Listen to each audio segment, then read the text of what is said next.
Perjuangan pada masa penjajahan Belanda. Ada dua hal nih yang perlu kita ingat tentang perjuangan pada masa penjajahan Belanda. Yang pertama adalah perlawanan pada abad 17 sampai 18.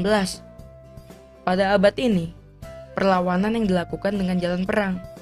Siapa saja ya tokohnya? Yuk, kita pelajari satu persatu. Pattimura. Thomas Matulesi atau Pattimura ini lahir di Pulau Saparua, Maluku pada tanggal 8 Juni 1783. Pattimura pernah menjadi tentara Inggris dengan pangkat sersan mayor. Itulah sebabnya Pattimura dikenal dengan Kapiten Pattimura. Pada tanggal 16 Mei 1817, rakyat Maluku berperang melawan Belanda di bawah pimpinan Pattimura dan berhasil merebut benteng Dordtstede. Namun, benteng tersebut dapat direbut kembali oleh Belanda. Pattimura tertangkap oleh Belanda lalu dibujuk untuk berunding. Tetapi bujukan tersebut ditolak oleh Pattimura. Penolakan tersebut mengakibatkan Pattimura dihukum gantung pada tanggal 16 Desember 1817 pada usia 34 tahun. Tokoh selanjutnya yaitu Tuanku Imam Bonjol. Ia lahir di Bonjol, Sumatera Barat pada tahun 1722. Tuanku Imam Bonjol dikenal sebagai seorang ulama, pemimpin, dan pejuang yang berperang melawan Belanda dalam Perang Padri pada tahun 1803 sampai 1838. Perang Padri mulanya adalah perang saudara antara kaum adat penduduk setempat dengan kaum Padri, penduduk yang memeluk agama Islam. Pada tahun 1821, kaum adat meminta bantuan Belanda untuk memerangi kaum Padri. Tetapi, pada tahun 1833, kaum adat dan kaum Padri bersatu untuk melawan Belanda.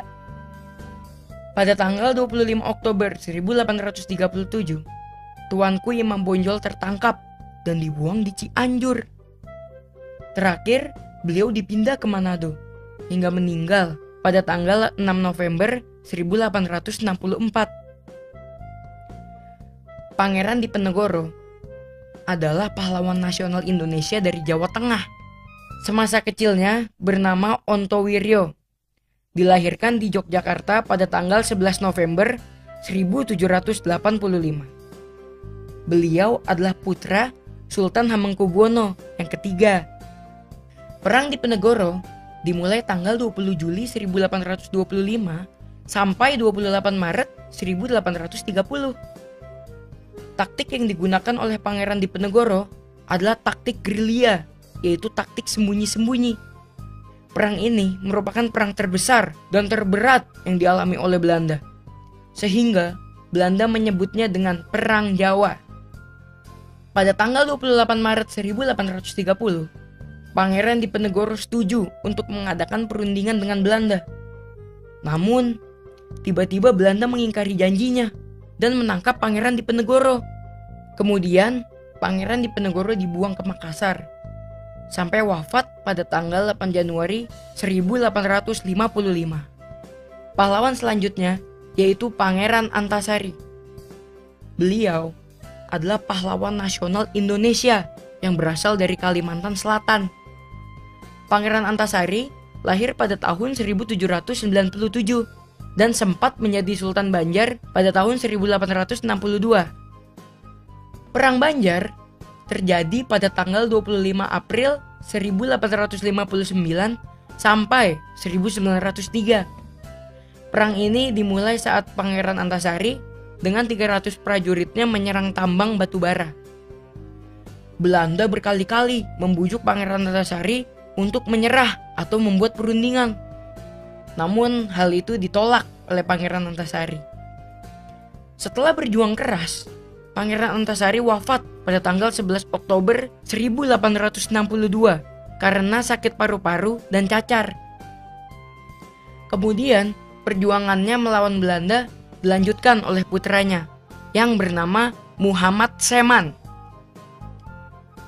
Pahlawan nasional Indonesia dari Aceh ini bernama Teuku Umar. Beliau lahir pada tahun 1854 di Maulaboh.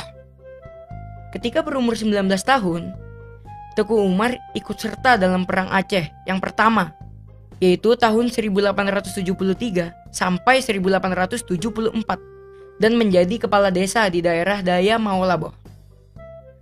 Teuku Umar ini memiliki taktik yang sangat cerdik loh. Teuku Umar berpura-pura bekerjasama dengan Belanda untuk mengumpulkan uang dan senjata. Setelah senjata dan uang yang dikumpulkan cukup banyak, Teuku Umar kembali menyerang Belanda. Pada tahun 1899, ketika sedang memimpin Perang Aceh secara gerilya di Maulaboh, Teuku Umar gugur terkena peluru musuh yang menembus dadanya. Bagaimana teman-teman? Sungguh mengagumkan bukan perjuangan para pahlawan kita tadi? Itu tadi hal yang perlu kita ingat. Diingat-ingat ya. Be smart, be happy.